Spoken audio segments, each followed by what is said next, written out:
नमस्कार मैत्रिणींनो. आज तुमच्याबरोबर मी एक गोष्ट शेअर करणार आहे, ती म्हणजे माझी 2.5 वर्षाची आता मुलगी मेमध्ये आता होऊन जाईल.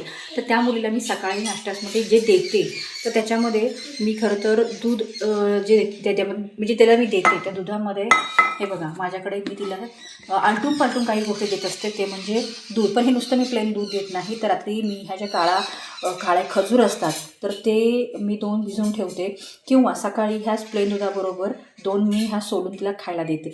त्या व्यतिरिक्त दुसरं म्हणजे नुसतं प्लेन दूध न देता मी ही जी आहे ही मखाना पावडर आहे करून ठेवलेली आहे. यातला 1 चमचा मी ह्या दुधामध्ये मिक्स करते. आणि ही आहे मैत्रिणी मी कोल्हापूरमध्ये घेतलेली गूळ पावडर, सेंद्रिय गुळाची पावडर आहे. तर ह्यातली एक अर्धा चमचा, मी साखर कधी दुधामध्ये तिला मी वापरत नाही, तर त्याऐवजी मी ही मखाना पावडर आणि ही जी गूळ पावडर आहे ती अर्धा चमचा याच्यामध्ये मी तिला मिक्स करून देत असते. या व्यतिरिक्त ती थोडी वजनाने पहिल्यापासून कमी असल्यामुळे डॉक्टरांच्या सल्ल्यानुसार आम्ही तिला सुरू केलेलं आहे प्रियाशोरचं ही जी प्रोटीन पावडर आहे. तर ही तिला आता हा तिचा दुसरा डबा आहे. म्हणजे आलटून पालटून मी ह्या गोष्टी देत असते.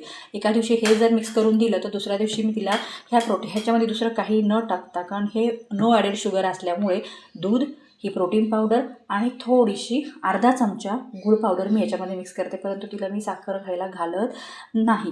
तर असंही तिचं शेड्यूल आहे. तर मला तुमच्याबरोबर शेअर करावं असं वाटलं. तुम्ही तुमच्या अगदी 2.5-3 वर्षाच्या मुलांना याच्या व्यतिरिक्त आणि काय घालता येतं तर ते नक्की मला कळवा.